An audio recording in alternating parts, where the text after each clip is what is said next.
Hey team, it's True Love here with another manga chapter review. This time it's for One Piece chapter 939. This chapter was fantastic. We got some more information on this new incarnation of Armament Haki. We saw Hyogoro the flower go full beast mode, like I theorized in a previous video. We saw some of Hiyori and Kawamatsu's backstory, as well as a tiny little panel with a small snippet of information to do with Kaido's invulnerability. So without further ado, let's get started.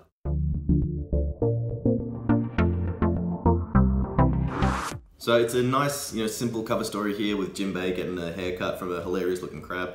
I love the way it looks, but I kind of am starting to miss at this point the canon cover stories that we're getting weekly.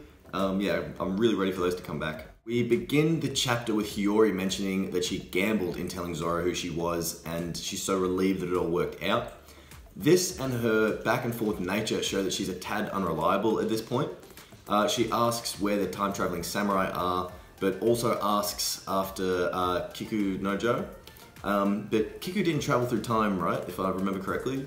And by ending her name with Nojo, does that allude to her being a male? I know that theory is floating around. Isn't it great how when Zoro is remembering Momonosuke, he imagines him with his perv face on? That's hilarious, I love it. We're assured by Hiyori that it's okay that Toko knows about her secret identity. Now this could either be two things. Either Oda is honestly letting us know that Toko, that she knows what's up and that she's trustworthy, it's all cool. Oda generally doesn't work like that. Or it could be some kind of double cross, and who knows, maybe Toko is not who she appears to be. Maybe Toko is the one giving all this information out.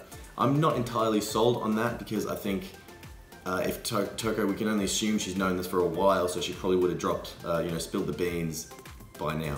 On the next page, we get the quite reasonable explanation as to why Hiyori stayed behind when Toki sent the samurai into the future. She stayed to ensure that there was someone who could continue the Kozuki name. Fair enough. The best part of this page is that we get to hear Kawamatsu's moniker, the Kappa. Now, this is fantastic. I really briefly went over what a Kappa is in a previous video. They are tricksters, they are horrendously violent. So they trick humans into following them down to water, to a river, and then they climb up their assholes and eat their souls. It's ridiculous, I know. She refers to him as such a demon. She says, I know maybe you can't believe that such a demon exists. That leads me to believe that he's a mythical creature of Wano as opposed to any mink. Kappa are known to love sumo wrestling as well, which is going to make sense later in the chapter. So we've got a quick flashback here with Kawamatsu making Hiyori laugh, getting her out of her shell after the events that she's just gone through. He helped her escape by digging a hole into the earth, finding a water channel and swimming and pulling her away. This is a very important piece of information because it shows he didn't have a devil fruit power at this stage. I know we're all theorizing about maybe if he is a Kappa, then maybe he had a mythical zone fruit. So at least we know back then that he definitely didn't have one. She mentions they were separated, but it doesn't say how or why, which will be another very interesting story that I'm sure we're going to hear very soon. We get a fantastic reaction face here from Hiyori when she hears that Nekomamushi and Inuarashi are still alive. She thought they were dead, which is a second clue in at least the last 2 pages that she's not had much information. But, even though she's been quite close to Kiyoshiro and Orochi, as she said, Kawamatsu must be somewhere in hiding or waiting for the final battle, which was also incorrect. He's been in prison for years. We also get shown exactly who the 9 red scabbards are. Kinemon, Kanjuro, Raizo, Kiku, Inuarashi, Nekomamushi, and the 3 legendary swordsmen. Ashura Doji, Denjiro, and Kawamatsu. Hiyori is convinced that they will show themselves when they see the coded message within the picture that everyone's been sending out for the Fire Festival. Her getting so much information wrong in this chapter makes me think otherwise. There's a great mini gag in here. I really love Toko. Zoro's trying to sleep, but Toko's yelling, and Hiyori's getting all hyped, and then next panel, Zoro and Toko are both out cold. I honestly laughed out loud at that. What are you doing? Come on.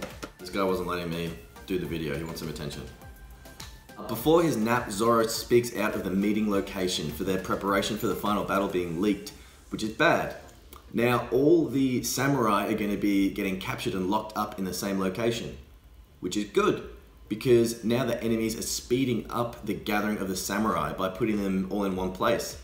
If they're all in the same area, then the Alliance can just head in that direction and save everyone in one fell swoop. Later in this chapter, we see that Beppo and the Heart Pirates are in this same prison with all the samurai. That fact leads me to think that Law may be the one to stage the jailbreak. The jailbreak from where, you ask? Rasetsu prison. I had to look up what Rasetsu means, and it says it's a type of evil spirit. We'll see if that's some type of foreshadowing, you know, if Oda's going somewhere with that. Maybe Brook will play a large part in the event here in the breakout. Yeah, maybe help with an escape. But obviously it's too soon to tell right now. We see the prison and Fukurokuju makes an appearance.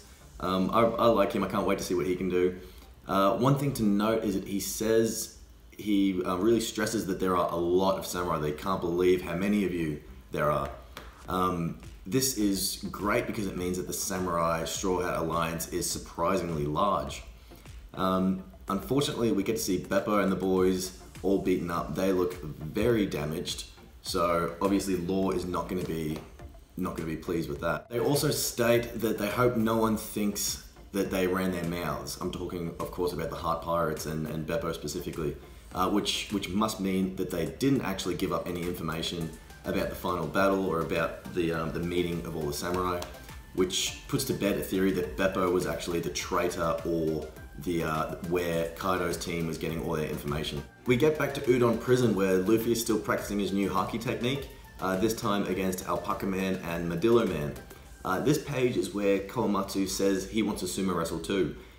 Maybe he'll get his chance. Ashura Doji was capable of hurting Jack with a slash from his blade, so maybe here we see Kawamatsu, another one of the 3 legendary samurai, maybe pummel Queen with a sumo shove. Queen obviously being another Calamity. Maybe the 3 legendary swordsmen are going to be the ones who go up against the Calamities. Wouldn't that be fucking madness?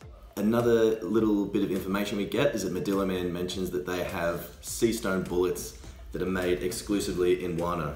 I like how the Pleasures are telling Madillo Man to put his gun away. They still think it's a sure thing that Luffy is going to get rolled. So what comes next is Luffy showing off his newly mastered Future Sight. Him telling Hyo where and how to dodge is really fun. It looked good and it's just exciting to watch. Seeing Luffy's evolution and him getting so much stronger is fantastic. I love it. It seems like he's potentially seeing further into the future than even Katakuri too, but we'll obviously need that to be confirmed before going too far into it. Luffy here is easily dodging bullet fire. He's got his arms crossed. He's not breaking a sweat, as he can at this stage quite easily avoid everything. This lets him concentrate on his armament haki and the new technique he's been trying to develop these past few chapters. He even stops short of making contact with Madillo Man with a punch because he couldn't activate the new haki. After being explained Luffy's training regimen, Hyo notes that he understands this haki blast that Luffy is talking about, even if in Wano they call it something else.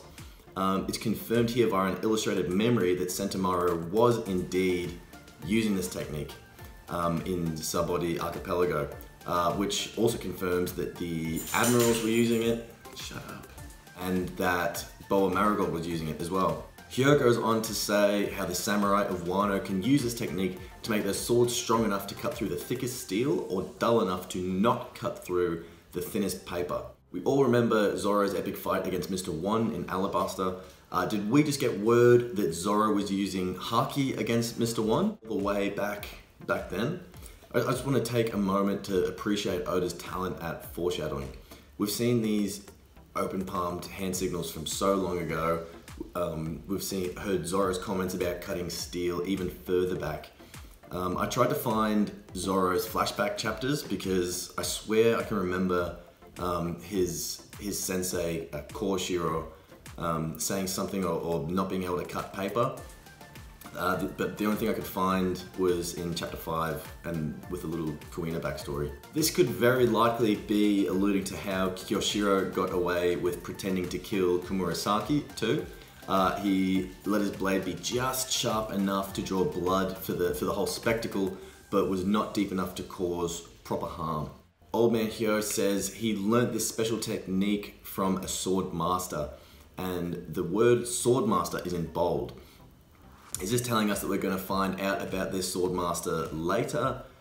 Will this sword master's technique maybe let Hyo teach Zoro something? Is Zoro going to meet a sword master to have another mini training arc that we're seeing in Wano to give him a bit of a power boost? Finally, we get to this, the climax of another fantastic chapter of One Piece. Hyogoro runs up to Alpaca Man. With Luffy's help, he dodges a strike before blasting him in the face with the new, as such, nameless technique. I hope it gets labeled with the Wano country name instead of, upgraded armament haki or something, kind of stock like that. And by the way, I'm not convinced it's an upgrade either. Just another way to use armament haki is probably more likely. As opposed to, you get X amount of haki points and then you can unlock this level of haki. I think it's just, haki can be used like this or it can be used like that. Hyo one-shots Alpaca Man. Luffy's eyes pop out of his head because that is indeed the technique that he's been trying to do this whole time. Luffy asks Hyo to teach him it, and with that we are guaranteed that Luffy is going to be to learn this technique in Udon Prison mini arc. With Luffy having this new technique, he says, this is something that I can use to get past Kaido's scales. So we know even in human form, Luffy has noted that he has scales on him, dragon scales. So what that can lead us to believe is that maybe Kaido's invulnerability comes from not just haki or not just a devil fruit, but a mixture of both. We've arrived at the end of another great chapter of One Piece. I give this one, like most of them, 10 out of 10. I'm such an easy critic. Some things to think about include who is the trader that is feeding information to the Beast Pirates, how they bust the Samurai and Heart Pirates out of Rasetsu Prison, who will bust them out of Rasetsu Prison, who will fight Queen, like Big Mom's not even there yet, will it be her, how will Kawamatsu come into play? I guess that goes with how they fight Queen. Man, there is so much happening in One Piece right now. It is such a great time to be reading it. It's such a great time to be along on the journey and reading one chapter, each week. Yeah, I'm loving it. Now, guys, if you have watched this far into the video, then please do me a favor and leave a like down below. Comment and tell me what you are thinking about these chapters that are coming out. Tell me what you think about the Haki training arc. Tell me what you think about Kaido. Tell me everything. And if you would be so kind as to subscribe, I would really appreciate that too. So this is True Love signing out. Bye-bye.